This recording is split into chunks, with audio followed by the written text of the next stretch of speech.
Hello, everybody, and welcome to A Song of Laugh and Death, presented by the Laugh and Death podcast. Today, we're going over season 7 of Game of Thrones, the TV show, going over theories, spoilers, and everything in between. Also, if you stick around at the end, we're going to go over possible theories or just suggestions, things that we think is going to happen in season 8 that's coming out in April. Was it April? Just 2 weeks away, April 14th. 14th, yeah. April 14th. So we're excited for that. So we're going to do some predictions, maybe see what theories we have out there at the end. So stick around for that.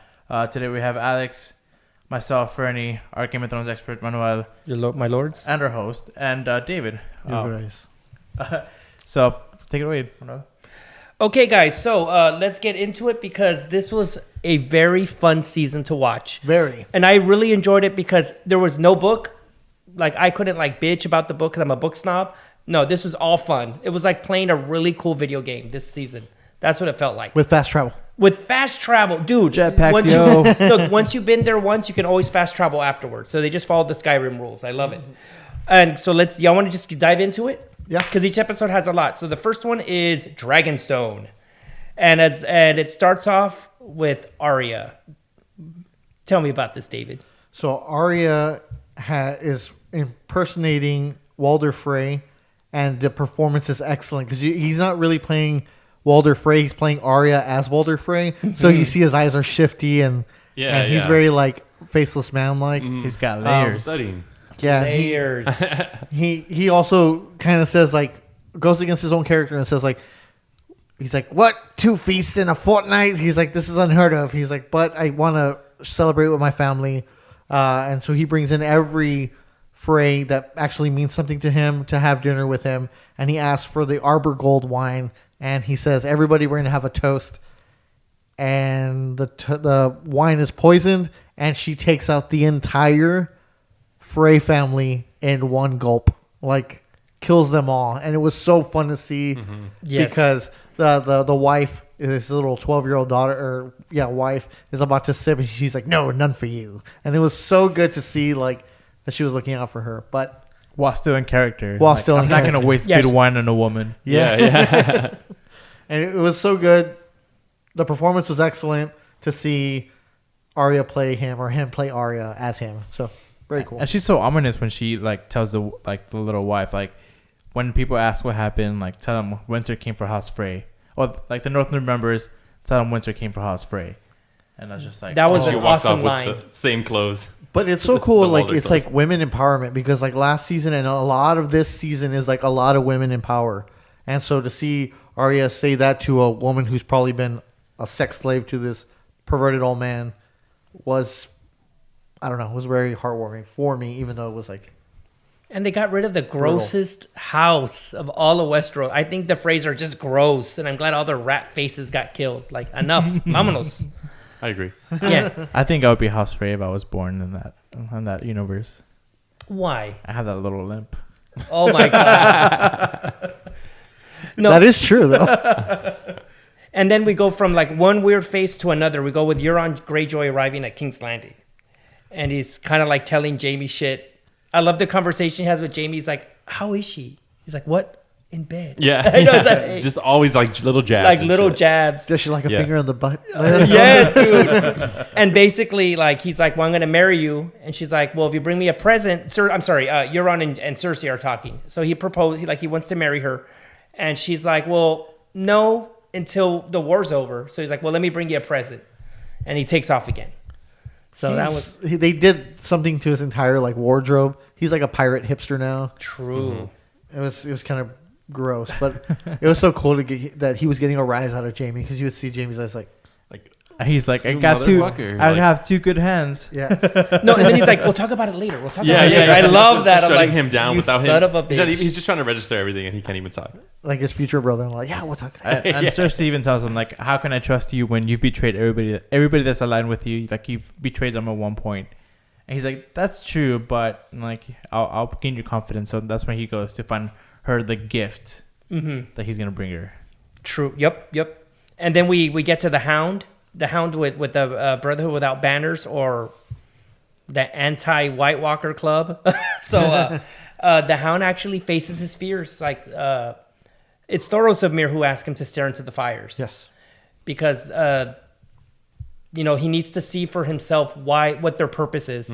And it's funny because the Hound, who was burned by fire, joins the group that worships fire. So it's kind of, I like that little irony Poetry, there. yeah. Doesn't he say poetry. also like it's my luck to be stuck with a bunch of fire lovers or something like that?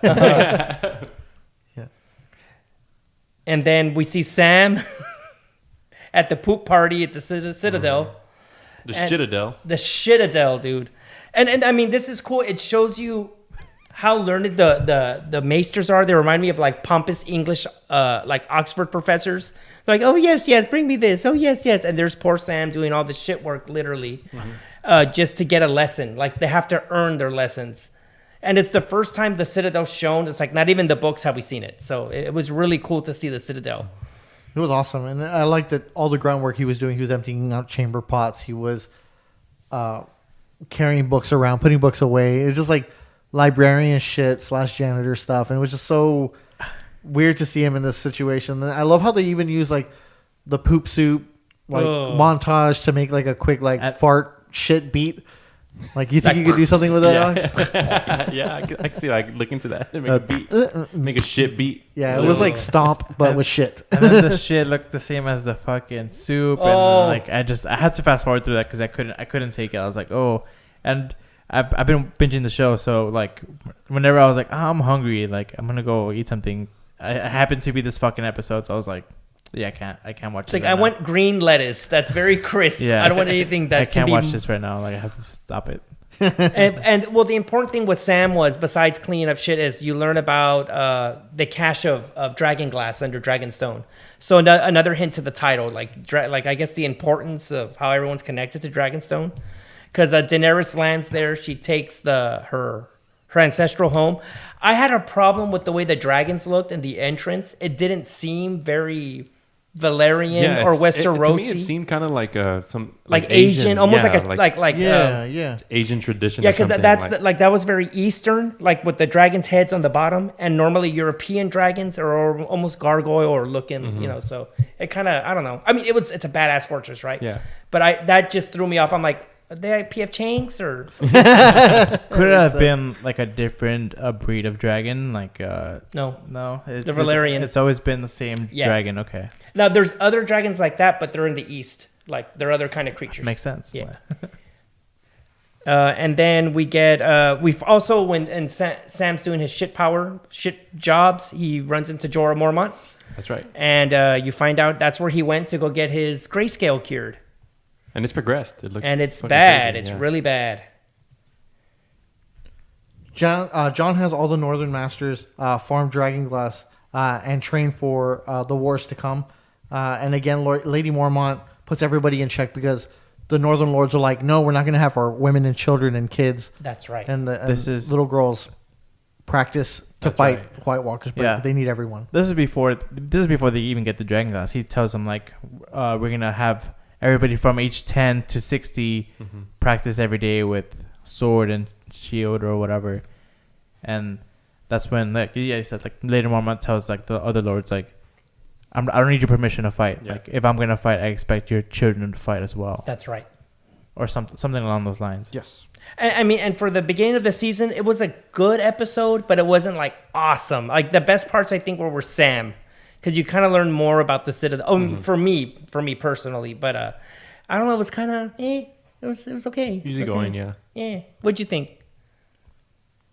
of the episode? Overall, I thought it was great. Especially the closing scene with Daenerys arriving in Dragonstone and touching the ground, and like she's touching Westeros for the first time, like since she was taken from Dragonstone. And then the whole like montage of them like walking up the paths and taking all the Baratheon banners down, and they get up to the big table, and she says, "Let's begin." And I was like, "Oh fuck yeah, dude!" Like that this was is cool. The beginning of the end, and it was so good. Even the seat of Dragonstone's cool, like the throne, like with the granite all sideways. That I like that. Yeah. That was a cool throne. And then we go into episode 2, Stormborn, and that's when Melisandre arrives at Dragonstone, and you see, and that's where like I guess that's where the priests of R'hllor, that's their job here, is to unite ice and fire. Like they're supposed to bring the the prince or princess that were promised to fight the Long Night. So that's kind of like Melisandre's little, I guess, cameo for the episode or helpful hint to just bring them together. And then after that, that's when she summons Jon Snow to bend the knee. So after Melisandre's like, you got to meet Jon Snow, Khaleesi's like, well, I'm going to send him, but he has to come over here and bend the knee to me. And then we get Grey Worm and Missandei kind of like professing each other's love. Because Grey Worm... This is before Grey was about to leave. Correct? Right? They kind of talk, like they kind of finally admit they love each other. I mean, and that's cute. It's kind of like it was made for TV love romance. So, I mean, it's cute. Like in the books, there's no... Missandei's like 14 in the book. She's a little kid. They talk about how Grey Worm lets her know, like, I'm leaving, and but I'm scared to leave. I was like, why are you scared? She's like, well, when we're growing up, if boy is scared of dog, they make him sleep with the dogs. If boy is scared of the ocean, they throw him in the ocean. If boy is scared of fire, they make him play with fire. He's like, my talent was I was not afraid of anything until I met you. And so, like, now he loves her, and kind of that's like the. He's afraid of losing her. He's afraid of I'm afraid of you, so I want to hold you and eat your fish taco. And it was like very cool to see them, two hot people, like do it, and get like make out and stuff. It's kind of cool. And then Euron's fleet attacks the Alliance fleet. Like who is it? The other Greyjoys, Yara's and Elaria, they get captured. That was a cool... I really enjoyed that scene. I like the way Euron fucking slapped them all around because I hate them. I hate the Sand Snakes. Horrible characters. And they all get killed. Like, they get... Well, except one. But it was a brutal scene, especially when Barbaro... I don't remember her name, but I remember what Olenna calls her. She gets stabbed through the back with a spear. And then the other one gets strangled to death. So it was graphic. And don't they put both of them in the front of the boat? Yeah, I think yes. Right? Yeah, she's hanging from her whip, and the other one with the spear like through her body on the mast or like whatever it's called. Yeah. And then I think this was when Daenerys and Tyrion and later Olenna and Elara are making battle plans. Like they're gonna say like the Greyjoys are gonna take the Dornish back to Dorne, get the rest of the fleet, and then move to attack King's Landing.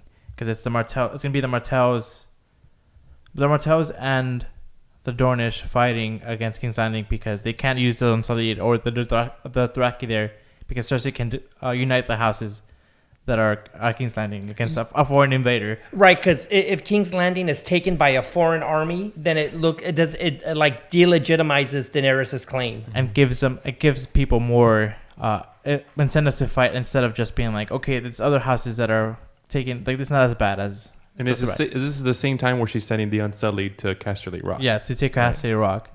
Yeah, you see, and this is where it kind of starts speedballing quick. It's kind of like a lot of massive it's like jetpacking military style. So it's like massive military plans are hashed out within minutes, like they're executed within days. I mean, we need it to get the story progressed, but it's a lot. A lot happens. Yeah. And Euron captures Elara and her daggered daughter. Yep. And takes Yara. And takes Yara. Yeah. And takes Yara. And in front of Reek, tells him, like, come get her. Like, and he fucking jumps ship. Reek literally. fucking jumps, dude. He had a chance to redeem himself. and he fucking jumps ship. And then some other Iron Islanders rescue him. Yeah. So is that further on? Well, they find him. They just find him they kind of pull him out. And then also Sam wants to like cure Jorah, like he wants to cure Grayscale, and he's always staring at that little library. Locked off. It's locked away with a gate or whatever. Yeah, and he shows him to the Archmeister, and he's trying to show him. And he's like, it's too progressive. Like the disease is too advanced on him. Is the Archmeister the guy from Harry Potter? Yes. Oh, I love that actor. He plays such a different character in Harry Potter than he does in Game of Thrones. I didn't catch that. All I caught was Balon from Harry Potter. Oh, Balon. He's the librarian. That's right. No, he's the custodian. Oh, my bad. Yeah, the custodian. The custodian. And that's not Balon. It's Walder Frey. My bad. Yeah, me too. I went along with long it. Hair, Walder Frey. Long haired. Same thing. That's right, Walder Frey. Old fuck. And then, what's his name? Jon Snow agrees to go meet with Daenerys, and like Sansa's against it. Like, don't leave. You need to stay here. If you leave, they're gonna turn against me. And that's all like Littlefinger filling her head with bullshit. But I'm glad Jon went. He should have gone. Yeah. And because he needed to present himself to Daenerys. Like, look, I need your help. Like exactly what he said. Like, I'm coming here as for an alliance. I'm not coming here to like be your bitch or bend a knee or whatever. I don't even know you. And Jon Snow tells his lords like, "Hey, I have a message from Samwell Tarly saying that there's dragonglass at Dragonstone. Yes. And I have the opportunity to meet with the person that's at Dragonstone right now, like who has dragons. who has dragons. Like we can use this." And then they were like, "No, you need to stay. The King of the North needs to stay in the North," and just giving them like just shit about it. And he tells Sansa like, "You're gonna be in command here. Yeah. Like, like I trust you. You have to be in Which command." for Sansa probably makes it okay for her. She's like, okay, you know what? All right. Like he knows what he's doing. He's not gonna leave him with somebody. Like not gonna leave anybody else in power but her. They make a solid point though. Every time a Northerner goes to the south, they die. Yeah. It's true. But we know that Jon isn't a Northern anymore. He was born in the South. He was born in the South. Okay, so and we're moving forward. What's cool is you see Arya back in like in regular Westeros, like as Arya, not as Walder Frey. Cross-dressing. She runs into Hot Pie. Yeah, and her I know Buc-ee's. cross-dresser. She's at Buc-ee's with Hot Pie, and I just love the way he talks. Like I want to meet that guy in real life. He just has that like conversation with you, just sitting down, like I'm Hot Pie. What's up? See, the secret is you got the brown the was it the crust before you put it on. He's like, I didn't do that. It's like, you make pies. I made one. Oh yeah, Talking about the pie that she fed Walder Frey. and he sees her differently. He's like, what's wrong? And she's just like eating and like So detached from herself. But she's killed. if you notice, like I felt Arya got weirder. Like they changed her character, like almost drastically. Because the first episode, it was okay, Arya, and then she got like really weird. Her and Bran got weird. Yeah, weird, and it almost felt like another person was directing it. It wasn't. It didn't feel like a character like involvement. It was just, we're gonna direct you differently now. I don't know how to explain it. I don't know. She just got really influenced by Jack and Hagar, because she walks with her arms behind her back and she speaks in like riddle, and it's like, what? And she wasn't doing that like at first. It's like all of a sudden, like, oh, I'm gonna turn it on now. You know what I mean? I'm kind of like, Especially after like when she's talking to the Lannister guards. I think they were Lannister guards or Lannister army men that were in the middle of the forest, and she's kind of like not jovial, but she's just kind of like, okay, like she doesn't seem as detached, and right. And she's like talking to them, and she sees like how good they are, even though they're Lannisters, and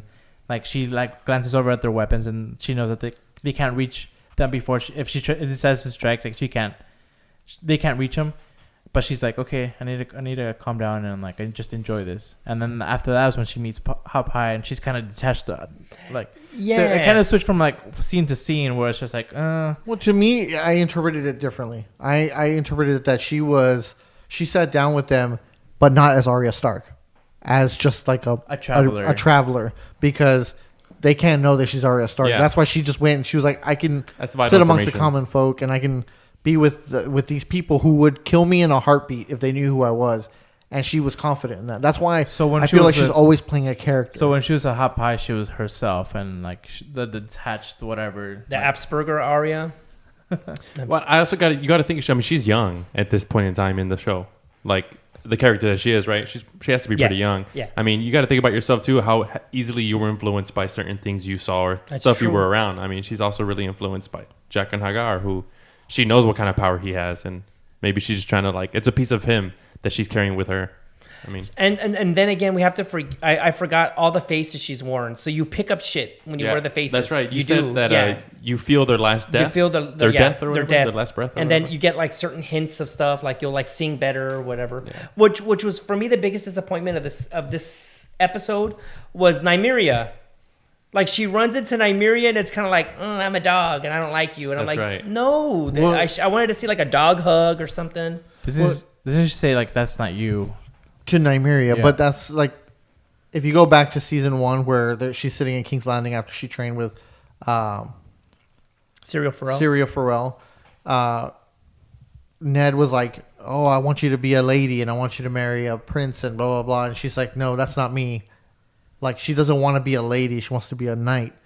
And so and it's like a change of character for her when she does meet Nymeria. Nymeria is still wild and angry, and like she leaves her. And so like the imagery with that, like she was like, "Wait, that's not you. Like you were a loving person." So now it's like countered, like it's flipped now. So I feel like that's when Arya realizes like I'm not this fucking person who's gonna take a risk anymore. I'm gonna be the one. I need to move on. And then while she met with Hot Pie prior, they did mention that Jon was back at the North and he's the king of the North. Oh, yes. And she was on her way to King's Landing to go kill Cersei. Yeah. And she tells the guard, I'm gonna go kill the queen, and they just kind of start laughing. No, they're serious, and then yeah, and then she kind of laughs along with them, like you have no fucking idea who I am and what I'm gonna do. Exactly. So like the whole like imagery of that happening and her meeting Nymeria and speaking of Hot Pie and really changing her own fate when she's sitting there and she's thinking either go south to King's Landing on the King's Road, or she can go north, and she decides to go north. So she goes back to the north, but like I don't know if she's done with her list or if she's going to continue with it. I don't think I put up a prediction later, but I don't think she gets anybody else off her list going forward because I think she's just Arya Stark now. That's just me. And she's going home. Like she's making the obvious choice to go home. Yeah. So yeah. Okay, and then the next episode's The Queen's Justice. And it starts off with Jon and Davos arrive at Dragonstone, and they meet. And I love the way Tyrion and Jon are back together. Yay! Because they're always bastards. You know what I mean? Like they were. Well, he says like the bastard of Winterfell, like the dwarf of Castle Rock, and that's how they greet each other. And like they smirk. It's like they have mutual respect. They met that one time, and they're best friends already. Yeah, and it's and that's a great like reconnection because you remember how they both felt so ostracized when they first met. Like, hey, dwarves are always considered bastards, and you are a bastard. And you are a bastard. You are a bastard. And then Jon meets with Daenerys. She's like, bend the knee. He's like, no, we got to fight the White Walkers. Why don't you fall in love with me? Because our romantic chemistry sucks on film. So I'm sorry. I think they have horrible chemistry. But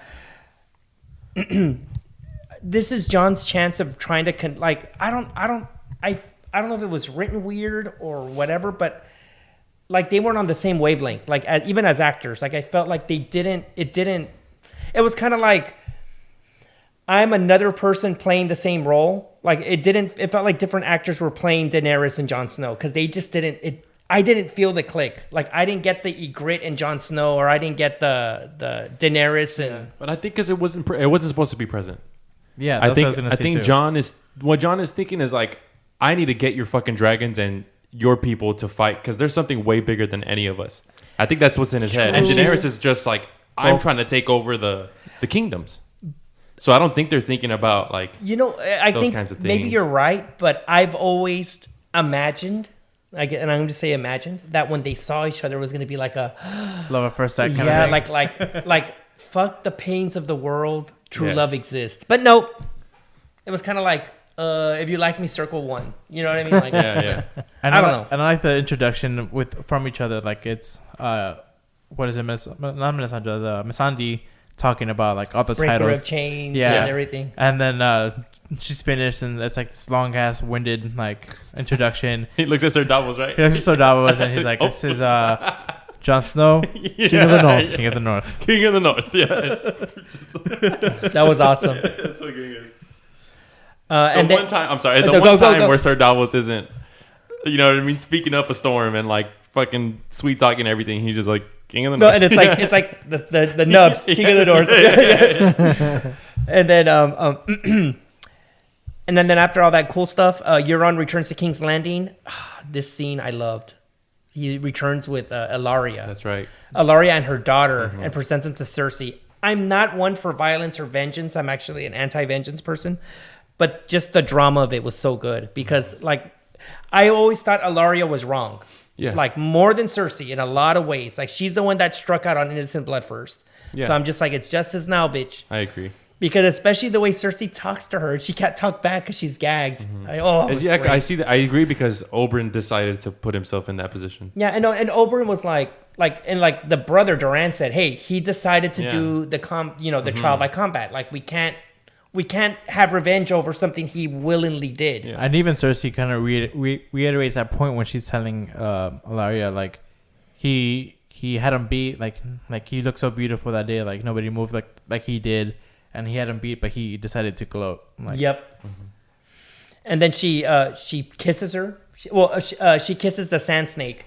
Cersei kisses the sand snake, and then asks Qyburn. So what was the name of the poison? What was it called? The long farewell. Yeah. And it can take days, weeks, hours.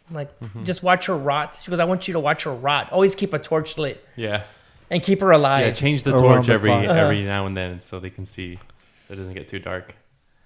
And then then from there we find out when Daenerys' battle plans are finally played through, they attack Casterly Rock and they take it. But then that's when the Lannister forces take Highgarden.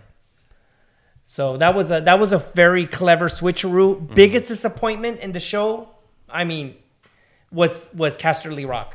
Casterly Rock is supposed to be, like those cliffs in Veracruz. You ever seen the cliff divers? Mm-hmm. Their castle is carved out of that. It's carved out of a huge fucking rock. Like you can't take Casterly Rock. Like it's like taking the inside of a mountain. It's almost impossible. And then the gold mines are beneath it. So Casterly Rock is supposed to be this like monumentous building, and it was like, it's a castle. So that I mean, I didn't have the money probably, right? But it was sad. Hornhill, they probably spent it all on fucking Hornhill. Hornhill, I would have believed Hornhill as Casterly Rock more than what they did for Casterly Rock. And even Tyrion kind of says like, my father rebuilt Casterly Rock from the ground up. So it could have been like that's how they changed from the book to the TV show. Like it used to be more glorious. Yeah, when he said like, and he gave me the job of the sewers because it was below him. So that kind of gave them the reason to have this whole sewer system where the Unsullied can go under and take it from the inside. Mm-hmm. And then when they take it, Grey Worm's like, there's supposed to be more than these Lannisters, and that's when they look over to the sea, and the Lannister fleet is taking the Targaryen fleet like under siege. Like they're right. They're firing the fireballs at them, and they destroy their fleet. And you think Grey Worm might not live. Yeah. Like that episode, you're like, oh my God, is he alive? Is he dead? Yeah, I was worried about him. Poor Grey Worm. He had fish taco and everything, dude. And then, well, it's groovy. This is one of my favorite death scenes is when Jaime's with Lady Olenna in Highgarden. Mm-hmm. And she just tells him everything. Your son was a cunt. Everyone's horrible. And tell Cersei it was me. And I love that line. Like, tell Cersei it was me. Yeah. I mean, there's a lot more in the conversation, right? After she downs that fucking poison and shit. Dude. Quick, she's like, what'd you say? Will there be pain? Yeah, she goes, will there be pain? No. And then she proceeds to fucking, I fucking did it. Like, tell him all these fucking things. After hearing what Jaime said to her, like, oh, Cersei wanted you to fucking be hung and tortured and all this shit. And he was like, no, I talked her out of it. Whipped through the streets naked. Yeah. And she heard all that, and then she's like, oh, yeah, more time to fucking... I'll get out of this painlessly and then tell you all the wrong shit that I did. Yeah, she's like, I don't want to die like your son. Like, and she acknowledges that Joffrey was Jaime's son, and was like he writhing around in pain, purple in the face, red eyes. It's like that's what I didn't. That's like the drama of it. Like I didn't expect it. I didn't expect that to happen. And then Jaime's face kind of like turns like, what? Like what'd you say? Is like, she's like, yeah, like I want you to tell Cersei it was me. And the witch like, you think I would have let my granddaughter marry that monster? You knew he was a monster. Like he basically said, like, what I did was necessary, Jaime. And she tells Jaime like, you're too far gone to like stand up to Cersei at this point, like, or to do anything against Cersei as well. Like you're too far gone. Like there's no saving you. Jaime's face after hearing all that, like that I killed Joffrey, is just kind of like disgusted. He's kind of like, it's that meme of that guy. Oh yeah. Yeah, it's that one. Have you? One quick thing of note is they talk about the sword that Jaime has in this scene, and they point out that he has Widow's Wail, which is Joffrey's sword, which is a Valyrian steel sword. Just a little thing. He does have Widow's Wail, He right? has Widow's Wail with him, yeah. He needs it with his left hand, right? Like get something that's gonna be very sharp. And then and then later, Bran and Mira arrive at Winterfell, and it's kind of weird. Like, Yeah, he just Bran's arrived. too weird, man. He's like a kid that just wants to be on the internet all day. Like, he's just like, whatever. He wants to watch videos of other people playing video games. Yeah, yeah. That's Well, the kind part of of kid he this is that he saw all this. He downloaded all this information Yeah. basically, so he's seen all this history. I mean, And imagine seeing all that shit happening and what has happened. Dude, I'd be a fucking open book. I'd be like, dude, did you know this shit? Oh, did you know? Like, I'd just be. He telling seems stories so left and right. desensitized to like the world around him, and he's more concerned about the three-eyed raven said, like, if you spend so much time in here, you won't care about like the real world or something like that. And then is this when he kind of like makes Mira leave? Right. This is when he tells her to leave. He's all Yeah, like, that's right. I don't need you. And that broke my heart because not to pull a book, whatever, but in the book, Bran occasionally mentions he's in love with Mira. Oh. I mean, not in the show, but in the book. So Yeah. it was kind of sad to see that, like, that didn't happen because that was his little hope of everything. Is like, I love her so much, and he was like 12, 13. So And this is just fucking in a fucking chair. it's like, get out. I'm done with you. Mm-hmm. Okay, and then the next episode is, or anything. Anybody want to add anything about this episode? This is where Bran is sitting by the werewood tree, and Sansa's like what happened? Like, he's like, I'm the three-eyed. Oh, he's like, Oh, yeah. Sansa tells Bran, like, you are the Lord of Winterfell now. Like, you're the highest, or like the son. son of a Stark. He's like, I can't hold any more titles. Like, I'm the three-eyed raven. She's like, what does that mean? Like, I don't know what that means. And Bran's like, it's too difficult to understand. It's like, well then, like, try me. Yeah. And then he tells him, like, Bran tells Sansa, like, what it means. Like, he can see everything that's going on now and in the future and in the past. And she's like, I still don't know what that means. And he proceeds to talk about her incident with Ramsay. Yeah, her It was wedding such night. a beautiful day, beautiful night. You looked great, and you look beautiful in your dress. And she's just kind of like, the fuck? she can't really comprehend it, but she's kind of freaked out. Yeah. It's like, listen here, shitbag. Like, I was raped that night, and you said it was a beautiful, night and a beautiful dress. Like, she was like conflicted. Like, what the fuck? One quick thing just before we wrap up this episode. The Iron Bank visits King's Landing and they Oh, meet with yes. Cersei, and That's right. she's asking for money. They're like, well, how are you going to pay us when you all are in debt? And she's like, give me a fortnight and I will pay you everything we owe you. Like, pay off their debts. Jeez, man. That's just Even in these fucking shows, like, dragons don't rule. Money. Fucking armies don't rule. Money rules, dude. And she tells the guy from the Iron Bank, because he's like, she's saying, like, are you gonna bet on me or on them? And he's like, we don't bet, we just make like investments. It's like, that's a fancy way of saying bet. And she's saying, do Dothraki, do dragons, do the Unsullied pay back their debts? Like, no, we do. Mm-hmm. So that's why if she gets the money back, she's gonna get more backing from the Iron Bank. And plus, the Bravosi would pay anyone to kill the dragons because they hate Valyria, and dragons are a symbol of their power. Mm-hmm. So the Iron Bank would join Cersei, like, hands down. They would never support Daenerys. Well, in the book. And then the next episode, well, one of my favorites of this season was Spoils of War. This is my favorite episode of Game of Thrones, period. So far, we haven't seen season 8, so I don't know that yet, but this is my favorite episode. Like, I love it. It has so many satisfying plot points. Yeah. First, Arya arrives at Winterfell, arriving with Sansa and Bran. So she's happy to see her, right? I couldn't tell.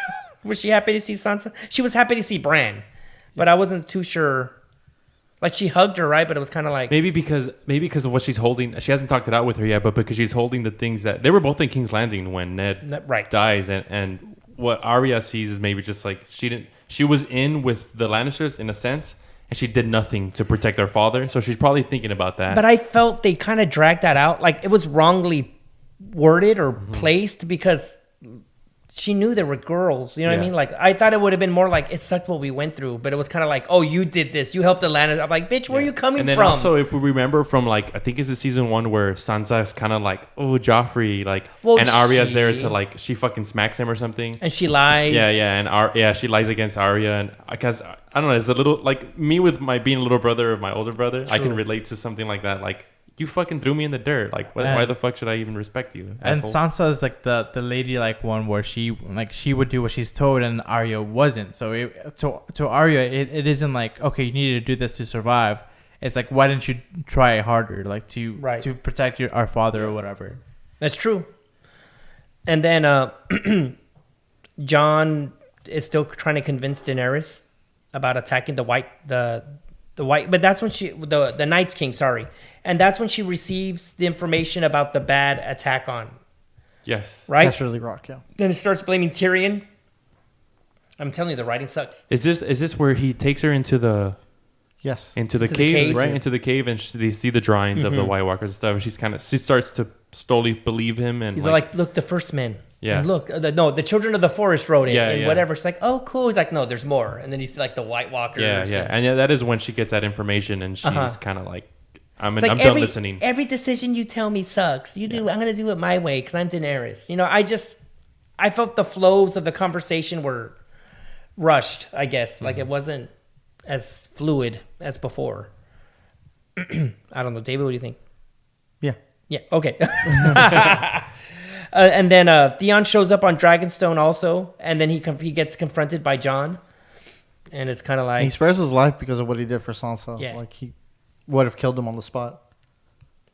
and I'm really not into the Theon storyline anymore. Like it's kind of whatever. Yeah. Like Like you're a wimp. His redemption arc is lackluster, and it isn't even. I don't think that he's ever gonna get redemption. I don't think so either. Because whenever he's confronted with like adversity or like any difficult decisions, he always has that like crying, like tears in his eye look. Like he just like gets broken Like down. don't hurt me. Yeah, And then it gets good. Like Jamie and Bronn are leaving Highgarden with wagon loads of gold. Wagon loads. And he throws a huge bag to Bronn. Here you go. Where's my castle? Bronn's asking him. They went and they took over the Tyrells. They ended their family and took all of their riches. to pay off their debt too. Officially, from this point on, there's no more politics. Yeah. It's just War. Daenerys. It's war, and it's Daenerys versus Cersei, and that's pretty much it. And I mean, yeah, all the politics is done. Like it's dead. Yep. I fucking love this, and they set it off on the right foot. And it's funny because like when before the whole attack happens, you kind of see Bronn like confidence slowly go down when he sees all the different forces coming to attack them.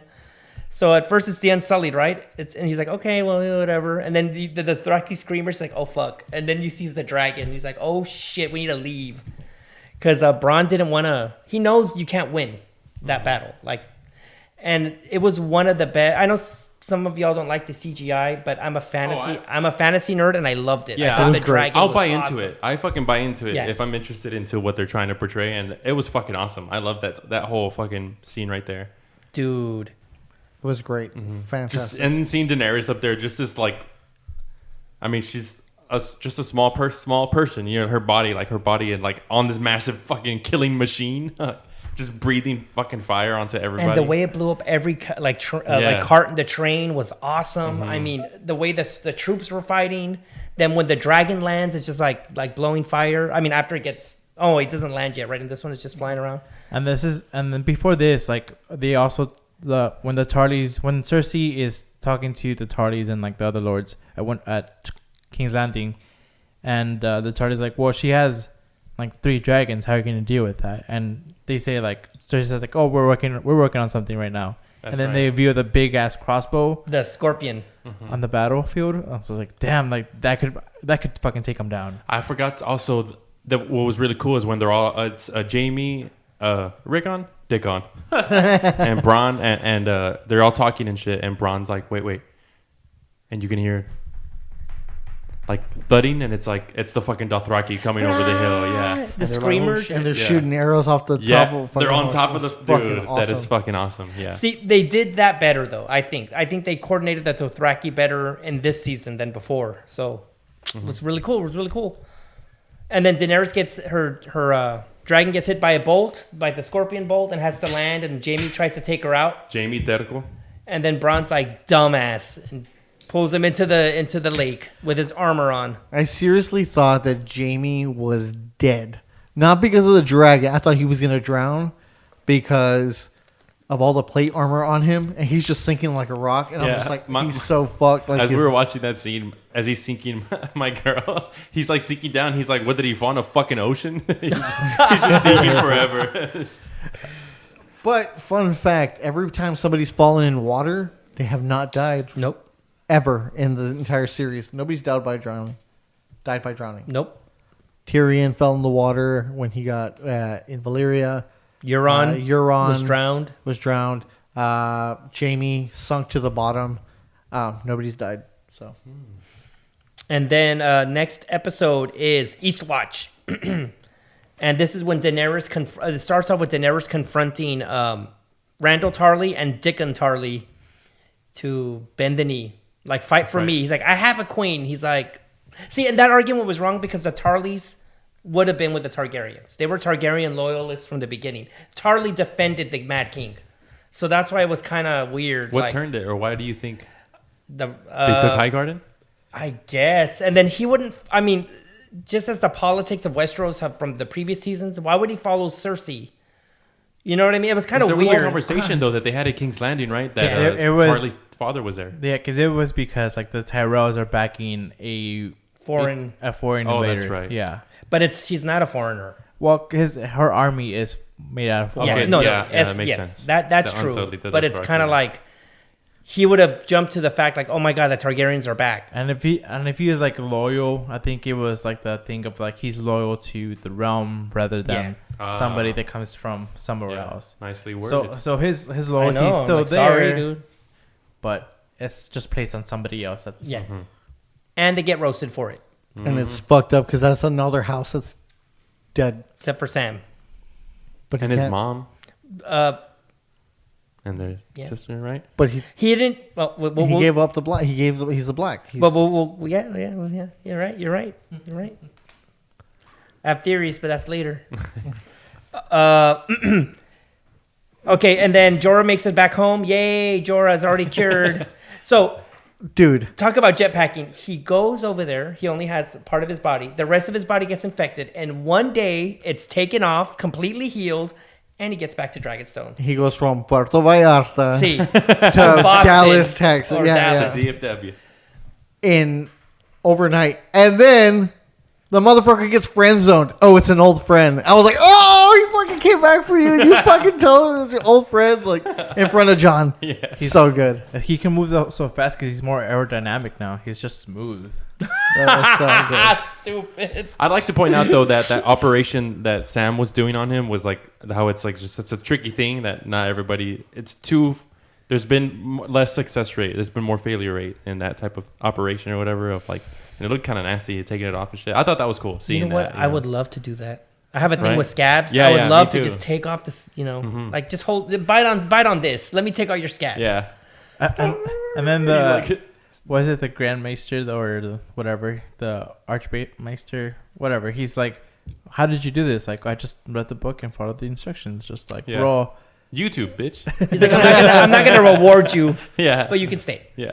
And then we get our big reveal is about Rhaegar's annulment to the Martell lady, and then he was married to Lyanna Stark. Like there was an official annulment, even though the Targaryens could have multiple wives. So I don't know why annulment was necessary, but I have problems with that. And then we'll get into it at the end. But yeah, So does that mean that Jon is not a bastard? exactly. Exactly. Battle of Ramsay. But we'll and get Jon. to that. We'll get to It that. was too cute though. I fucking hated that. Where Gilly's like, and then she can't fucking read. And it was so fucking stupid. Annulment. No, man. What's Fucking annulment, man? hick Oh, ass like, bitch. It was that thing where like it's just like somebody says something and then they're like, wait, what did you just say? Yeah. And it's like, oh my God, you're a genius. It's like, You see, you can tell that George R. Martin's out of it.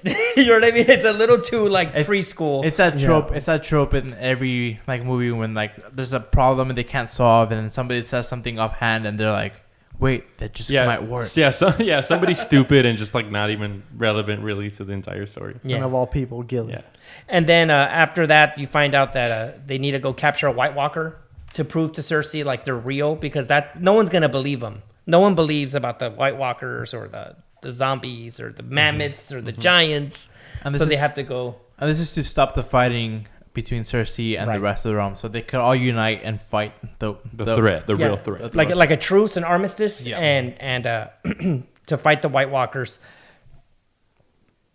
But they have to go catch a White Walker first, and then that's when Davos goes to King's Landing, jetpacks to King's Landing. That's right. And he with gets Gendry. Tyrion.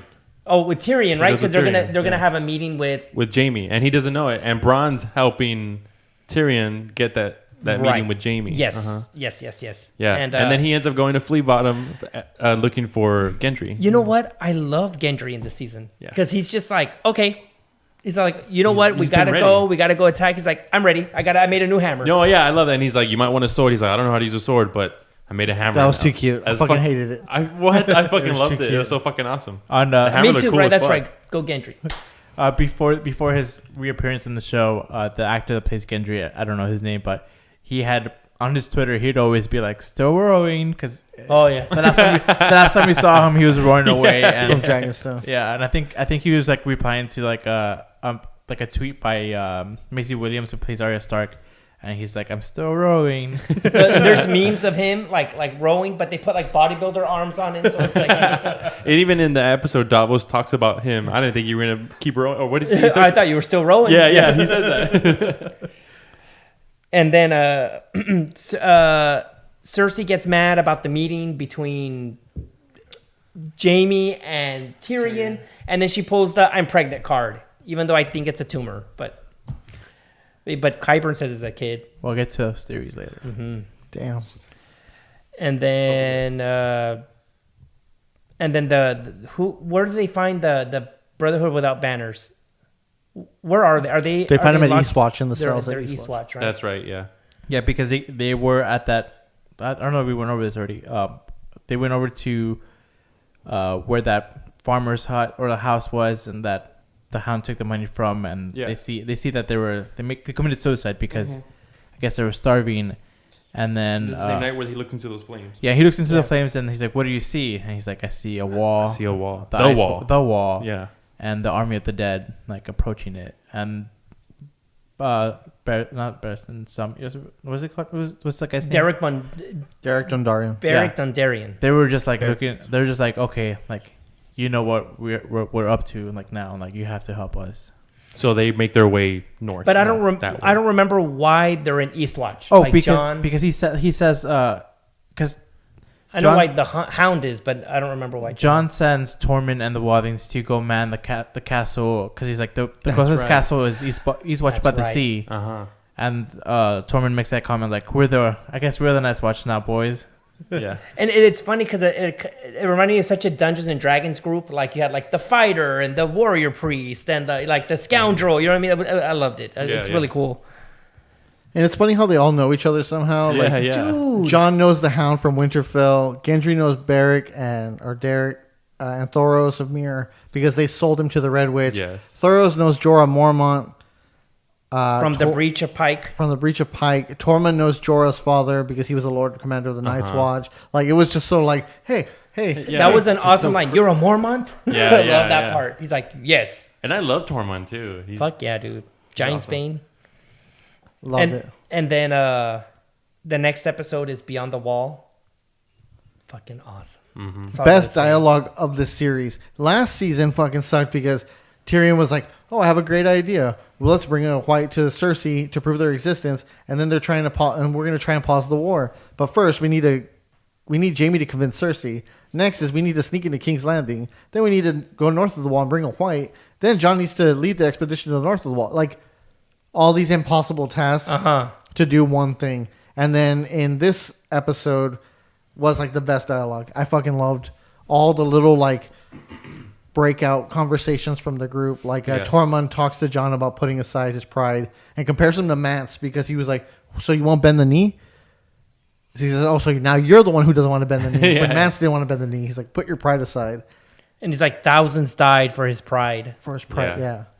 And then I fucking love the conversation with Tormund and the Hound. It was like the best dialogue. He was like, "Oh, I can't wait to go back." He's I have a woman waiting for me. The big woman with the yellow hair. Yeah, with the blue icy eyes. And he stops. He looks at him. He's like, Brienne of Tarth. Yeah, Brienne of Tarth. And he's like, yes. He's like, you know her? He's like, she looked like, does her stare look like she wants to gut your liver? So you do know her. Yeah. He's like, we'll have giant babies. He's like, I want to make babies. And we'll conquer the world. He's like, we'll have giant monsters. Yeah. I love that. I love how in the past episodes how Tormund looks at Brienne.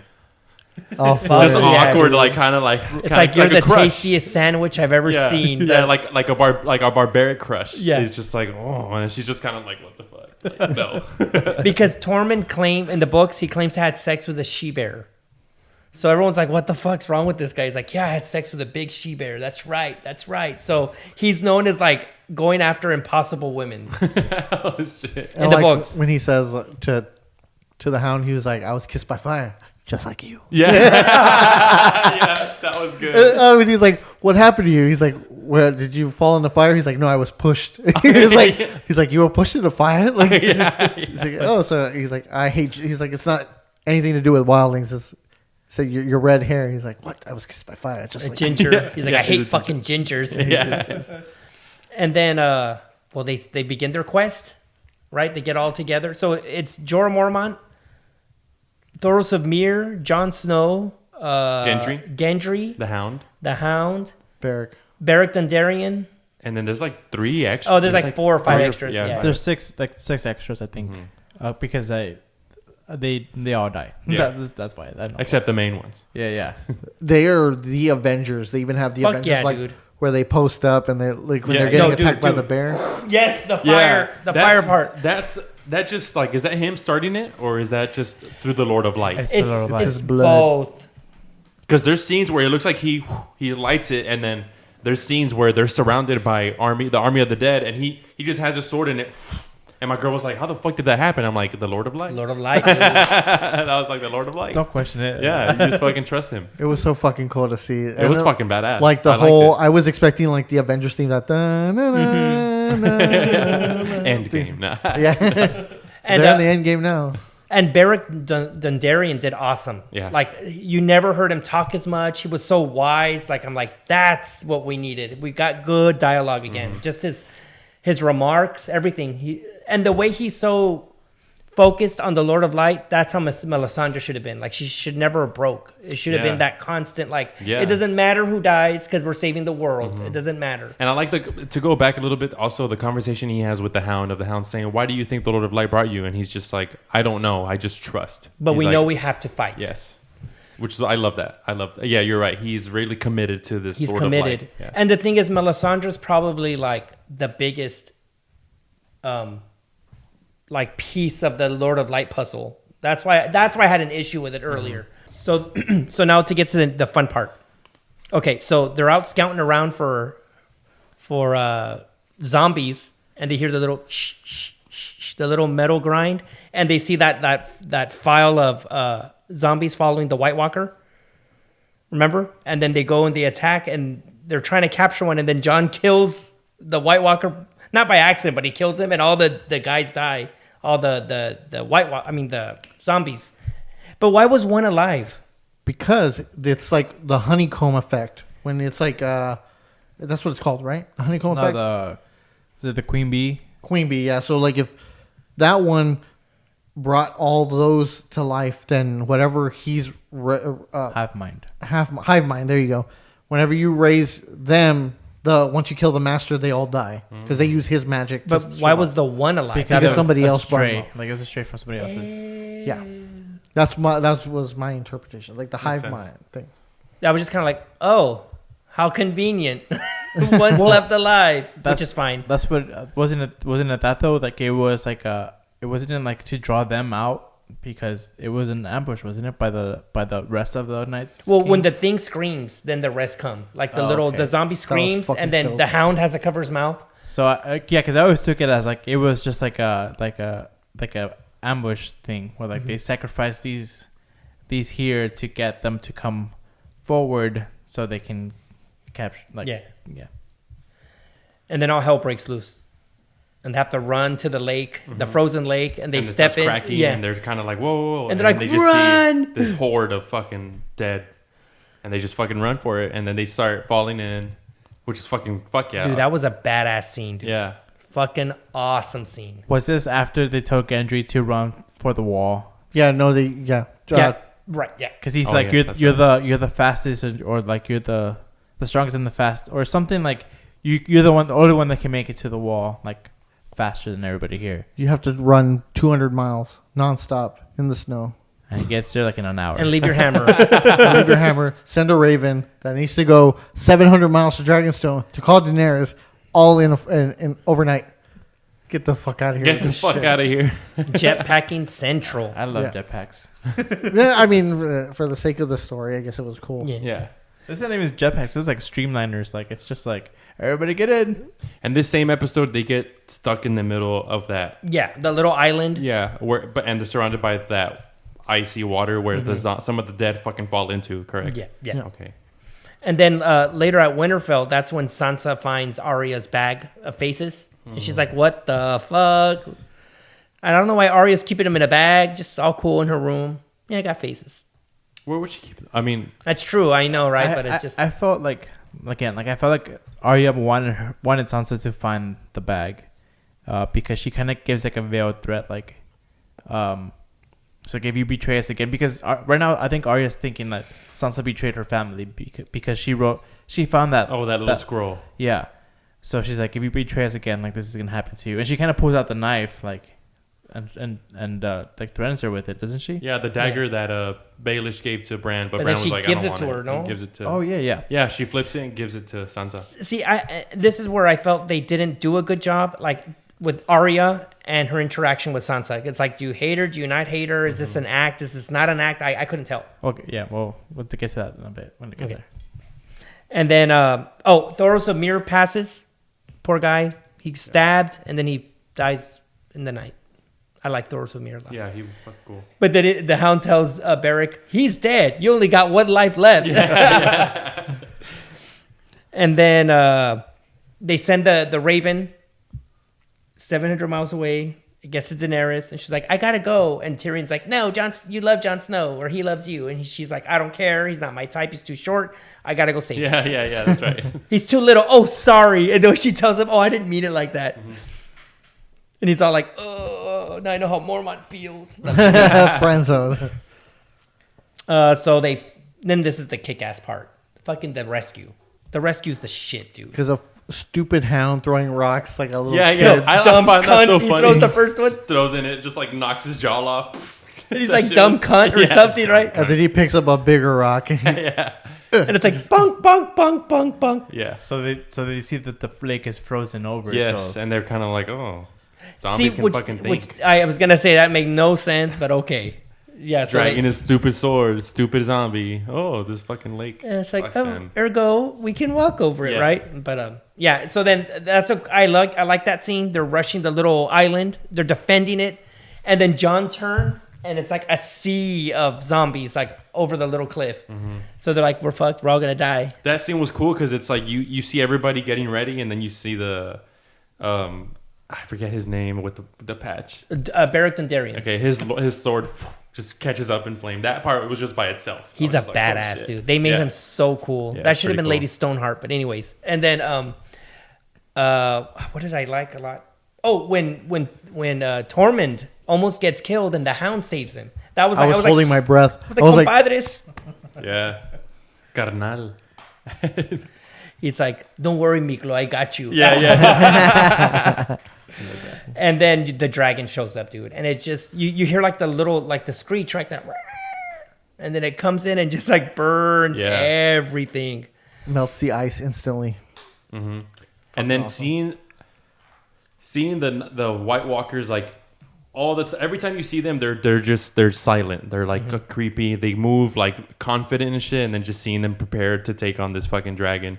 He just grabs the spear and he's fucking like holding it. No, the one hands it to him. That's what I liked. He grabs it and he gives it to the king. And he's like, and he's dead. Fuck, dude. That shit was crazy. My girl was like, oh no. Because there's 3 dragons and my girl has 3 dogs. 3 little Chihuahua dogs. She's like, that one's Dracarys and this one's this one and this one, this one. And she's like, oh no, Wussy Woo. And she's like, the one. Wussy Woo. Yeah, that's one of her dog's names, Lucy. We call her Wussy Woo. So the one that came to like help save, she was like, oh no, they're gonna kill Wussy Woo. And I'm like, they're not gonna kill Wussy Woo. It's okay. But I remember watching that. When I saw that the first time, I got teary eyed, and Barbara was like, "What's wrong with you?" I'm like, yeah, I don't know how to act. They killed Viserion. Yeah. Like, they killed babies. Viserion. Like, yeah, I'm like, that's her kid. Like, oh man. I'm going to show y'all a book cover. This is from an 80s fantasy novel. It's called The Legend of Huma, and it's about 2 dragons that fight. On the cover, it shows like the one dragon knight flying away, and the other one is wounded through the neck, just like Daenerys' dragon. And you see the fire coming out of its neck. It's like they got the inspiration from that scene from that book cover. Fucking awesome, dude. Yeah, they hit him, and he goes down and in flames too. Like his blood was coming out. You see the fire coming out. So fucking cool. And you could see him trying to breathe in like air to get more buoyancy. You see his chest pop out, and it's all. And he falls onto that frozen lake, and then he sinks in, doesn't he? Mm-hmm. Yeah. And then he gets another spear, and I was like, "Get the fuck out of here! Get the!" And they pick up everybody but John, and John is still fucking fighting and shit. Yeah, because John pulls a David, run! Yeah. He's like, I'll fight him. Yeah. And then continue. Oh, yeah, no. And then, they barely get off the ground. But it's weird, like, one dragon has, like, 4 or 5 people, and the other dragon has, like, 2. Yeah. Like, they didn't even out the space or whatever, but the dragons make it out, and then John gets pulled out of the lake by cold hands. Second I saw him go down, I was like, he's all right. Nobody dies by drowning. Oh. I was like, you ain't got me today. It's cold as fuck, though. Oh, yeah. He should have lost like a foot, right? Or a finger or something. Come on, dude. But, yeah, so after that, cold hands gets him out. Yes. Benjen Stark. comes to save the day again. With his fiery morning star. Lantern Yeah, thing? lantern thing. It's like the thing from church where they're like, The censer. yeah. No, and it was like kind of sad the way you see him like perish because he like hits one and then he's trying to swing at another one and like 10 of them jump on him and I'm like, oh. I mean, Poor maybe guy. that was his purpose, right? That's Yeah. just, like he knew. I don't know. That shit. Like he knew he would. They both, because he says we can't both leave on the horse. Like you have to go, like fight these another time. Like I'll stay here, and he kind of sacrificed himself for the cause. And in the book, he rides an elk, a giant fucking elk. He's riding a horse in the show, huh? Yeah. I don't think they know how to train elks. They can CGI dragons, but not a fucking elk, huh?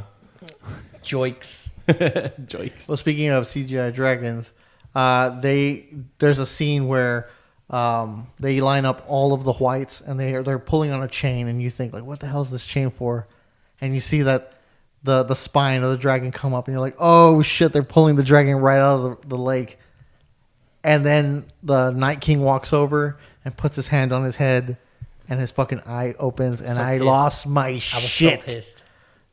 I was so pissed. I was hurt too, but I was like, holy fuck! Like this is shit. This is immense. This is something powerful. An ice dragon. I didn't think it was possible. Me neither. I thought Bran was gonna warg into that dragon. He pulled out the Blue Eyes White Dragon card and put it on the card, Dude, on the table. In attack position. Yu-Gi-Oh. and it just sucks that it was Viserion who got taken down because like the brother was like a little bit of a cunt. yeah. So I don't know, just a little foreshadowing. And that was the main closure of that episode, and now we're on the final episode, the dragon and the wolf. Awesome. And a lot kind of it was a long episode. It was an hour and a half. Yeah. And a lot happened. So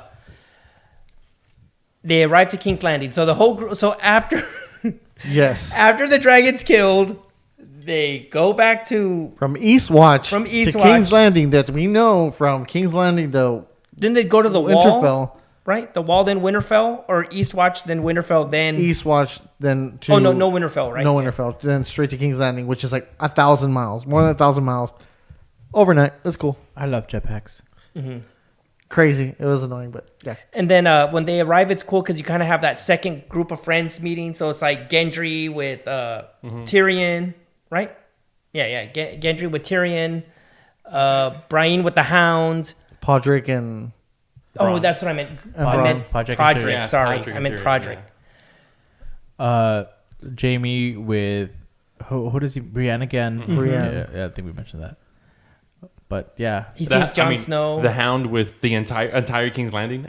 For Because he real, was dude. a part of the King's Guard. The Hound with his brother. Yeah. Dude, that was I love that scene. He just walks up to him like, "You remember me, right? Yeah, you remember of course me. you do. You changed, but You're still the same cunt." Yeah, he's still the same cunt. I like when he's carrying... they're bringing the box to like... The Lannister soldier's like, what's in the box? He's like, fuck off. If anybody touches this box, I'll kill you first. Yeah, it's like him. Not who touched the box. He'll kill him first. So good. And then everyone sits down. Cersei shows up with her Botox bitch face. She's like, "We're waiting." And then fucking Daenerys shows up in her dragon. That was All fucking badass. dope. Fuck that yeah, was badass. dude. But then again, like the way they planned it out with the Unsullied and then the Dothraki coming in around them, they're like, "Fuck! If they go ruin negotiations over there, they're gonna take over the city," and they know it. And then the fleet, you see Daenerys' fleet, and then which is like 5 boats versus Euron's like 1,000 ships or whatever.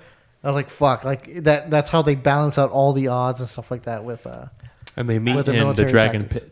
Yeah. Yeah, but I mean, part of me was kind of like, if I was Daenerys, I would have been like, Dracarys, burn Cersei. Okay, are we done? You know, like, yeah, like, there's no more fight.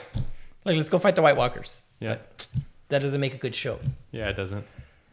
But, yeah. Okay, so... Lots of great moments in this scene. Like, having all the key players in one spot for the first time ever was...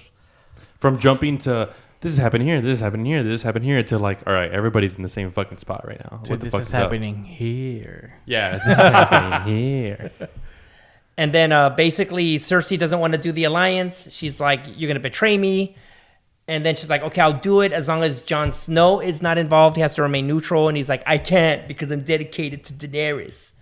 So everyone gets mad at Jon Snow for being too honorable. But inside, like, Daenerys got a little wet. She's like, "Yes." Yeah. Because Someone's to bend the knee. Daenerys kind of like, all right, like you should do that, but then they're like, Whether or not, like, don't they're still going to wipe out Yeah. the Lannisters or the King's Landing. They don't need fealty to anybody. Like, the North has nothing really to offer. Yeah. And then after that, let me see. Basically, Euron left to go get the Golden Company. That's why she's like, remember he storms off like in the meeting. He's like, oh wait, first of all, when they released the zombie, that was an awesome scene. The way it just runs straight at Cersei. Yeah. I love Qyburn's face. He's like, "That's awesome." Interesting. Yeah. Fucking turned on. He's like, and I shit. can add that to the mountain. Yeah. didn't he like get the arm? He's like, can I keep this? And then he takes his arm away and He lights burns it. Yeah. Oh, and then also within all of this, Euron's fucking loudmouth is talking to fucking Theon and Oh, shit. it's Because like, Theon's also in the background there, and he's like, "I have your sister or whatever," talking shit. And then as the meeting continues, Euron's just like, he sees the dead, right? He sees the dead fucking dude come up. He's like, I don't need to be a part of this. I'm taking off. I like what he says. Like, I've been all over the world, and this is the only thing that terrifies me. Yeah. Which is a lie, right? But Yeah. And then he takes off. He just walks away. So he takes off in the guise of like being scared and like, but he's actually gonna go get the Golden Company, right? Is that where you can get to? Yeah. Yes. No, so because later that's what that's what Daenerys reveals to Jaime. Like Cersei. I'm sorry, yes, Cersei. She's like, you really think he left scared? No, he left to go get the Golden Yeah, Company. because Jaime's actually plotting with his associates all over that map of Westeros, and she's like, "What are you doing?" He's really planning. Yeah, he's all like, really "We gotta convinced. fight this." Yeah, he's convinced, Yeah, and I love that about Jaime. Because that- Cersei does say like, okay, we'll help you. Like, Yeah. and then And then Jamie's making the battle plans to go Yeah. help at the north, and she's like, "No, we're gonna betray them." Like, You what were if- He's like, always you really, stupid. yeah, you really think Euron would just leave? I never let anybody leave, like in front of me. I'm the queen. Like she's like, nobody would do that to me. There was she had a plan the entire time, and yeah, Jamie just he's just a What? good looking fucking sword fighter. Yeah. you know. No, and it's funny because everyone kind of and I'm sorry. On another point, when Daenerys has to go with Jon Snow, and everyone's like telling her not to, like they're kind of cock blocking her. Like Mormont's like, no, you shouldn't go see him, and Tyrion's like, no, you shouldn't go. She goes, no, I'm gonna take the boat with him, and they get busy. Yeah, they do, and They you get see what? busy, John's perfect ass. and then we get the reveal. Like the reveal from Bran was very he's the son of Lyanna and Rhaegar. Remember, he right. just says it like, yep. He's the true heir of the Iron Throne. So toma chango tu banana, Daenerys, because he is the true heir, not Yeah. Daenerys, because he's the son. So, okay, what was the significance of Tyrion seeing Jon go into the cabin? He's supposed to be in love with Daenerys and jealous. Tyrion is. Yeah, Okay, I didn't get that. yeah. That's all. That's what that was supposed to be. Like that's. Because I was like, why is he looking? He looked like mad, like fuck. And then Because he's probably falling in love with Daenerys too. You think so? I Well, hope not. I think it's kind of like I don't think so. I think he's thinking more of a lines of like she's gonna have to marry somebody to form an alliance, and she can't form an alliance with a bastard. Like, True. like yes, he's the king of the north, and people respect him in the north, but all the other realm or the other kingdoms won't accept that. yeah, So I took it more of a political thing rather than like a relationship yeah. thing. Yeah, and also when finding out that Jon isn't a bastard and he's the son of Rhaegar, I suppose, and Lyanna, and then he's getting busy with Daenerys, which is basically his aunt, Cousin love. Oh yeah, his aunt aunt. love. Yeah, because Rhaegar is her brother, and me and my girl were watching, and she was like, my girl's like, no, it's okay.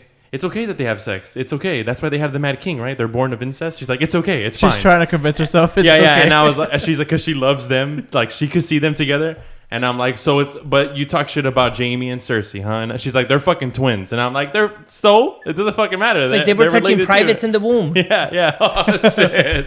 That's just at least that one's like the answer and the what? There's at least another nephew, chromosome, a foreign chromosome in there. There's Foreign chromosome. a step removed from there. It's not twins. Okay. some Joe Dirt shit. I'm your cousin, or I'm your aunt. I'm your sister. aunt. Oh yeah. Yeah, I'm your aunt. I'm your aunt. I'm your nephew.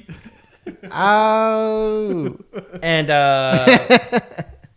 what was I gonna say? And that's it, right? It just ends kind of like them getting it on. Yeah, them getting on Jon Snow, but I still didn't know they were in Aegon love. Targaryen. I couldn't tell. I couldn't tell there either. I couldn't tell they were in love. Like Honestly, couldn't tell there either. I think it was just like that had to happen. Him saying, "Oh, I belong to Daenerys or whatever." Like I'm honorable to Daenerys. I think that had to happen because I don't know.